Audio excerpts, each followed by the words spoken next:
Hola, ¿qué tal compañeras, compañeros? Muy buenas tardes, espero que se encuentren muy bien, un gusto saludarles una vez más a la distancia.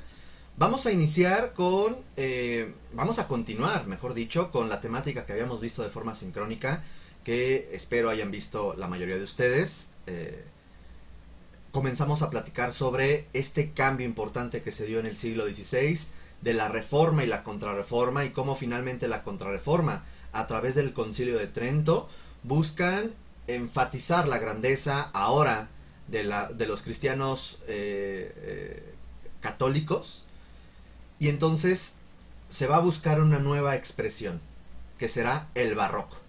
De hecho, por ahí platicábamos un poco de Borromeo, que generó ciertas instrucciones para entender eh, ciertos elementos de énfasis en la arquitectura y en la liturgia, en este caso barroca. Entendamos que el barroco es una tendencia propagandística de la iglesia. Busca atraer a mucha gente, persuadir a mucha gente, que sea atractivo para mucha gente. Entonces la arquitectura tiende a ser fantástica, tiende a ser visualmente muy llamativa, porque eso es lo que buscaba la iglesia. Y para contrarrestar un tanto el poder que estaba obteniendo la iglesia protestante, los cristianos protestantes.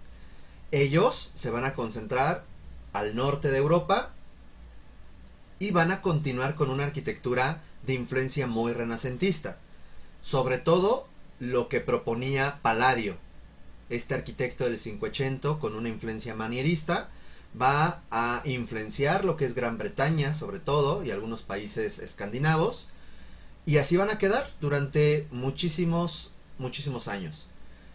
El cambio, el barroco va a obtener gran aceptación en Europa y en sus virreinatos, en los virreinatos españoles, a eso me refiero, y portugueses. Y eso va a ser importante que lo vayamos identificando. ¿Cómo va a ir entendiéndose esta arquitectura? ¿Cómo son sus características? Por ahí platicamos que el barroco italiano y las primeras influencias, por ejemplo, ese barroco francés que se le llama clasicismo francés, o de pronto ese barroco que se da en Austria, que se empieza a dar al centro-sur de Alemania, tiende a ser un barroco muy clásico, no tan decorado, pero eso sí, muy dramático. En esta presentación veremos nuevamente por ahí un esquema resumen, y entendamos, si vemos la fuente de Trevi decimos, pero ¿por qué la fuente de Trevi no es como esto que tengo en la pantalla?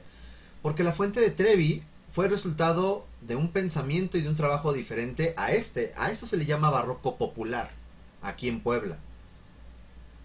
Y bueno, pues aquí el barroco cayó como anillo al dedo. ¿Por qué? Porque siempre la mano de obra, que era indígena, pues tendía mucho a la sobrecarga decorativa desde sus raíces prehispánicas. Entonces fue una tendencia muy aceptada, muy interpretada, muy tropicalizada, y llegamos a los resultados como lo que vemos aquí. A diferencia, insisto, de Italia, que tiende a ser muy dramático, muy monumental, pareciera una gran obra de teatro de pronto las fachadas. El barroco italiano es así, que tenemos plantas ovaladas, con cúpulas ovaladas de diferentes formas, y muros de pronto inclinados, y hay unos muros que son ondulados. Eso es muy de Italia, muy de Europa. Pero vamos a ver que en el caso de España y en el caso de la Nueva España no va a ser así. Vamos a iniciar. Primero, ¿qué va a pasar con el siglo XVII? Ya habíamos visto en la sesión anterior que hubo una serie de eventos en el siglo XVII que caracterizó al mismo. Por ejemplo, se había platicado las famosas guerras de religión, que va a ser algo muy característico del siglo XVII. Pero ¿qué pasa con España? Ya habíamos platicado que Carlos I o Carlos V y su hijo Felipe II se encargaron del desarrollo, consolidación y apogeo del imperio español. Por lo tanto, el siglo XVI es prácticamente España. España y su gran apogeo cultural, económico, militar, marítimo, comercial, y bueno, pues se ganó el premio mayor con toda América, o gran parte de América Latina. Sin embargo, el nieto de Carlos I, o sea, el hijo de Felipe II, llamado Felipe III, reinó de 1558 a 1621, o sea, realmente muy poquito tiempo, 23 años. Y es justamente bajo el gobierno de Felipe III que se habla de una Pax Hispánica. Por lo general, cuando hay una Pax Romana, Pax Británica, Pax, es cuando llegan a una época, no quiero referirme a estancamiento porque no es como tal, pero es una época de tranquilidad o de estabilidad militar, bélica, pero comúnmente es porque ya comienza un proceso de crisis.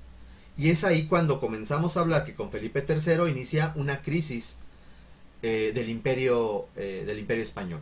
Comienza a perder ante otras potencias, empieza a perder territorio.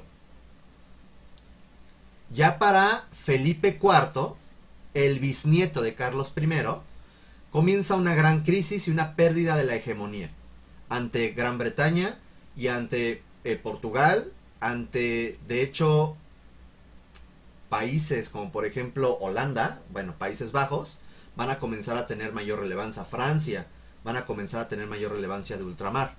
Y bueno, de hecho comienza a perder ya territorios, comienza a quedarse con territorios que cada vez va perdiendo. Por ejemplo, aquí ya había perdido Portugal.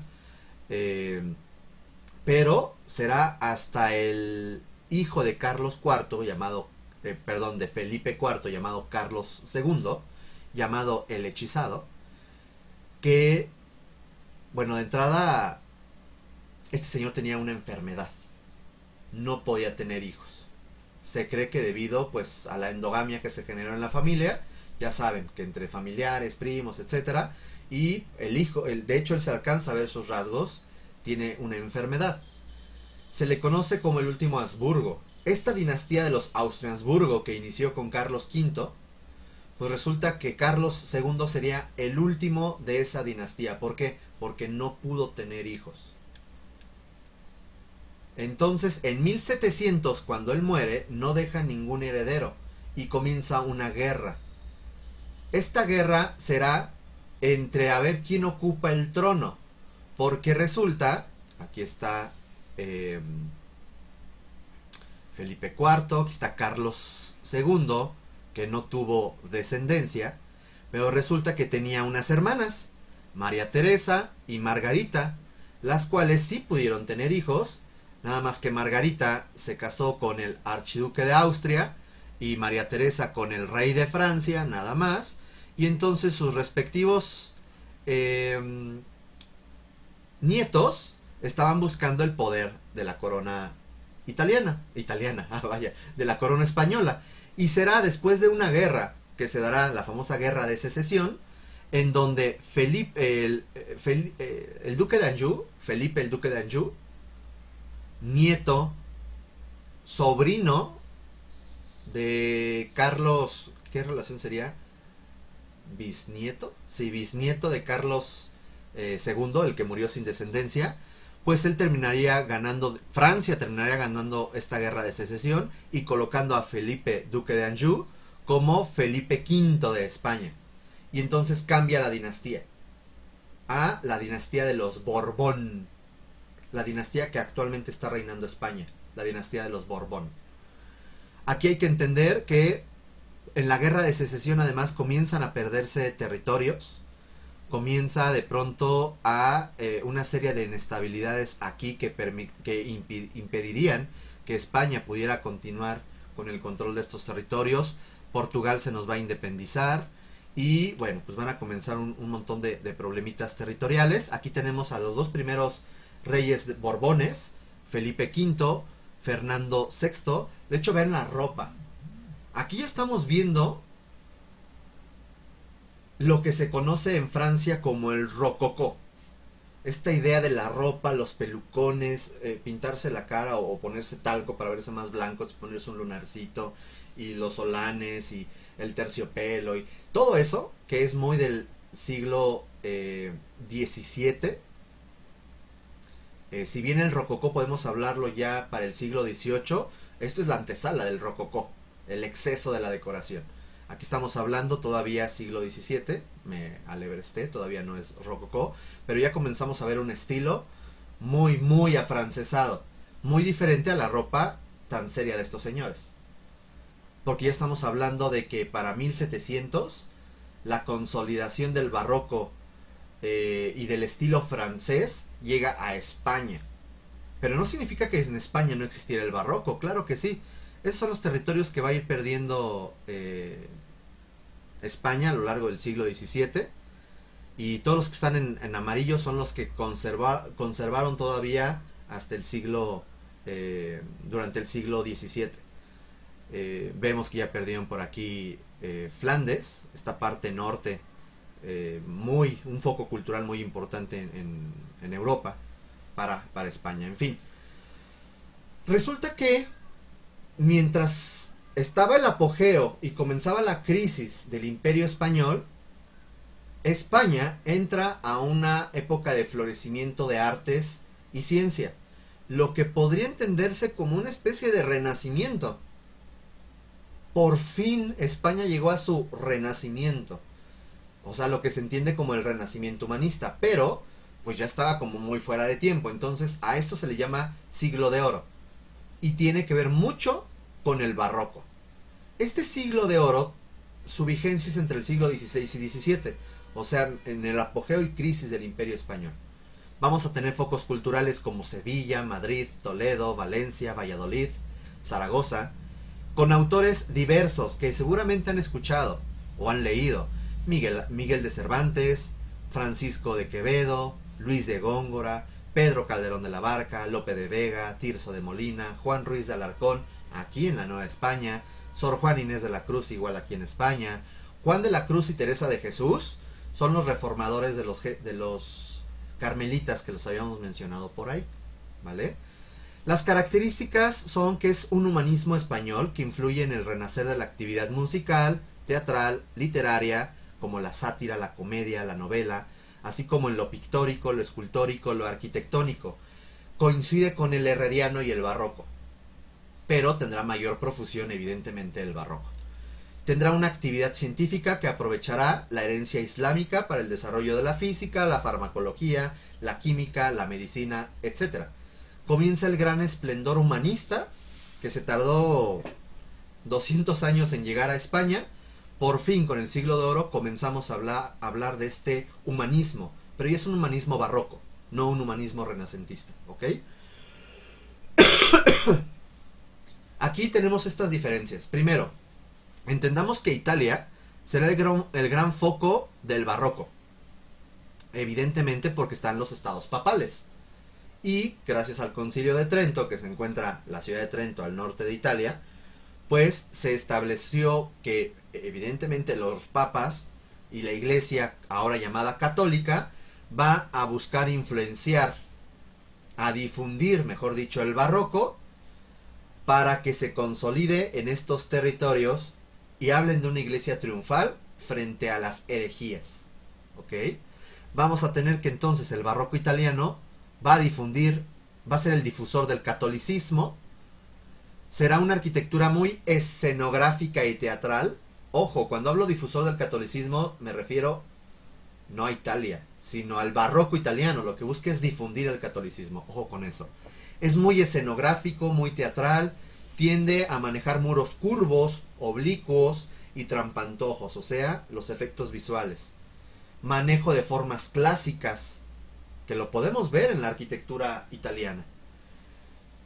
Esta influencia va a llegar, pues evidentemente, al imperio protector de la Roma papal y de la fe católica, que será el Imperio Español. Recuerden que el Imperio Español, y lo acabamos de mencionar, vean el dominio que tuvo.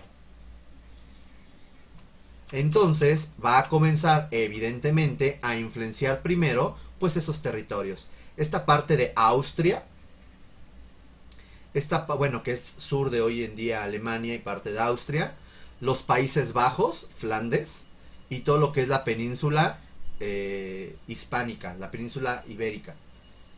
Evidentemente serán las primeras zonas en influenciarse por el barroco. ¿Cómo sería el barroco español? ¿Será igual que el italiano? No del todo.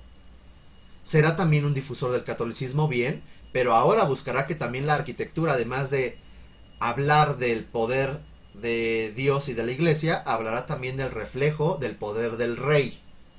Será también escenográfico, teatral, y habrá regionalismos y la imaginería. ¿Qué es la imaginería? Son estatuas de santos que se van a tener al interior de las iglesias, y los regionalismos se referirá a que las diferentes regiones tendrán un desarrollo muy peculiar de su arquitectura.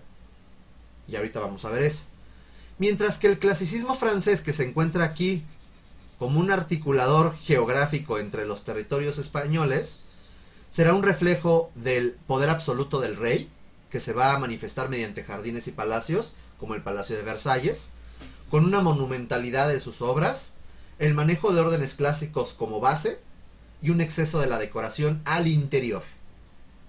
España, nos vamos a dar cuenta que habrá algunos elementos de decoración y hasta de sobrecarga decorativa, sobre todo al exterior.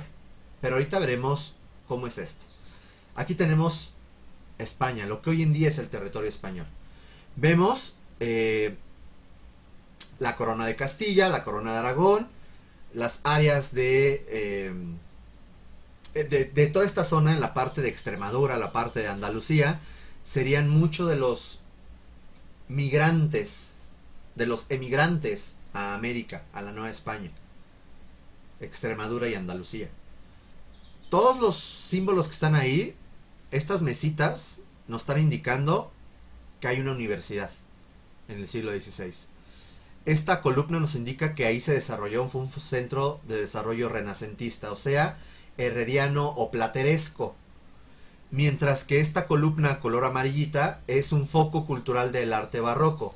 Nos vamos a dar cuenta que hay lugares como Burgos, donde fue un foco de desarrollo plateresco, porque ahí fue un centro gótico tardío muy importante.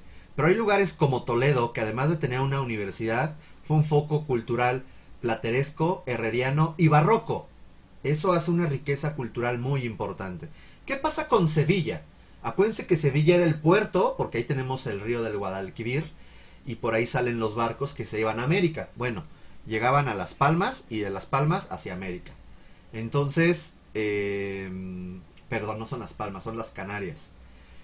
En Sevilla tenemos una universidad, que fue un centro plateresco herreriano, y que también fue un centro barroco.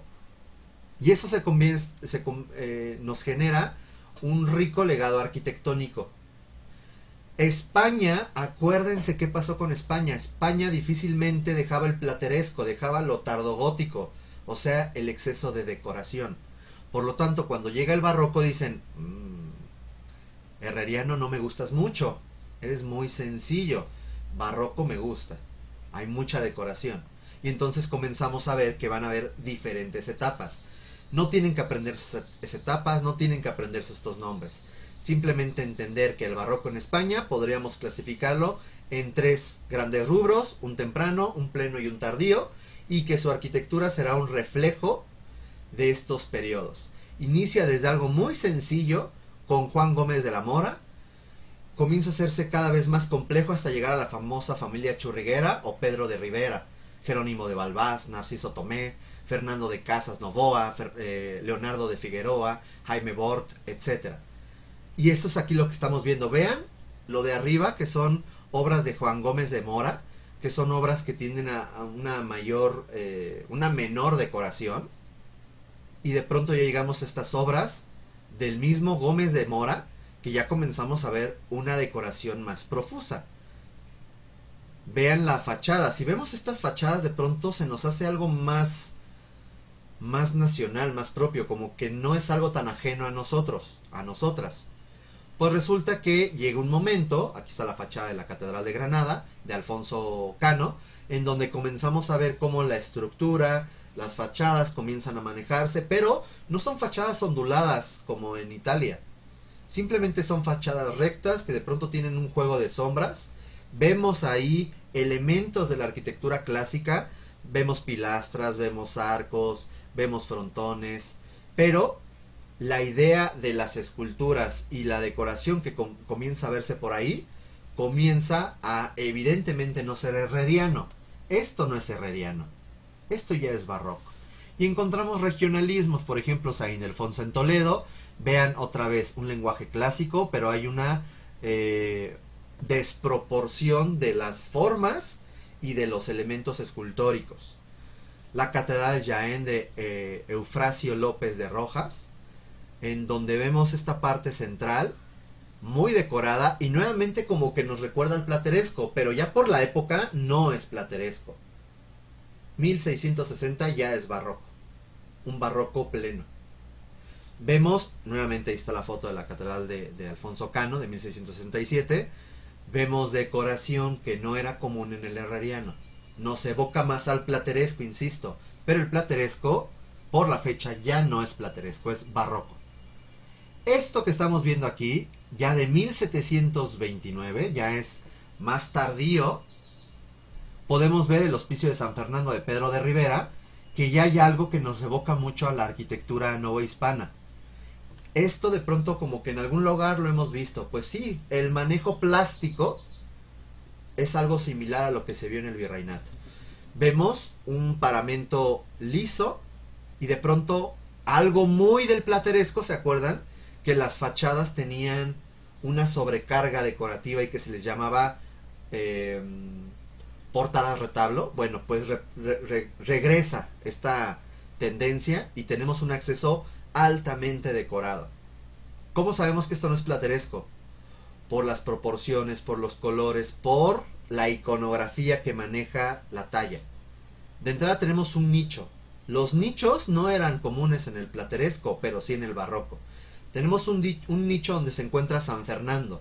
Sí, San Fernando de Aragón, aquel esposo de la reina Isabel, conocido como Fernando el Católico. Fue después conocido así por la Iglesia Católica. Vemos aquí que está el rey, bueno, ahora santo, en su nicho. Y tenemos estos elementos, vean cómo parece una cortina. Un cortinaje de piedra. Tenemos este elemento que nos evoca a una pilastra estípite, que es muy del barroco. Como hay ciertos elementos decorativos sobrecargados, todo esto. Una conchita, vean otra vez esto que parece como una especie de cortina, con estas ondulaciones y estos elementos vegetales. Todo eso, y nuevamente estas pilastras llamadas estípites, nos están diciendo soy barroco. Y luego vean cómo al fondo hay estos elementos como si fuera pues una tela, como si de pronto eso lo pudieras desdoblar y ocultar. Toda esa es la fantasía del barroco. Además de que tiene un remate mixtilíneo o un frontón roto, que tiene a enfatizar más la forma y la función. Fachada del Obradorio de Santiago de Compostela, de Fernando Casas Novoa. Es un edificio que tiene un desarrollo desde el románico, pero que de pronto ya la fachada, vean la gran decoración que tiene la fachada. Tiene tanta decoración que de pronto ya no sabemos qué ver. Siempre hay que partir de lo general para luego ir a lo específico. No clavarnos y decir, ay, mira, aquí hay un santito. No, a ver, primero lee lo general. ¿Cuántos cuerpos tiene? ¿Cuántas calles tiene? Eso lo vamos a ver en la siguiente parte del video. Aquí en el monasterio de Unclés de Pedro de Rivera, por ejemplo, vemos otra vez un acceso con un arco mixtilíneo. Ya sabemos que no es ni arco, pero tiene este esquema. Unas pilastras con estas guardamalletas que tienen esta decoración muy profusa de este entablamento, con un balconcito y otra vez una serie de elementos y róleos y decoraciones y no sé qué. Y luego aquí vean, es tantas cosas que nos tenemos que ver ya en lo general. Que aquí hay unos caballos, me parece que es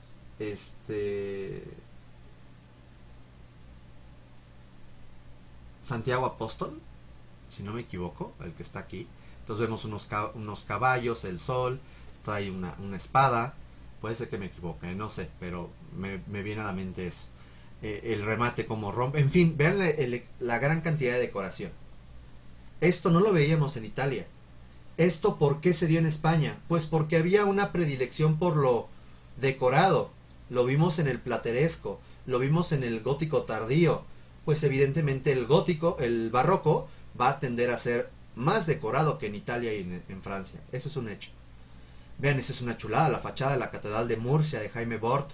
Vean cómo hay ya un abocinamiento en la fachada, el frontón ya no es clásico, está roto. Vean las esculturas cómo están desproporcionadas.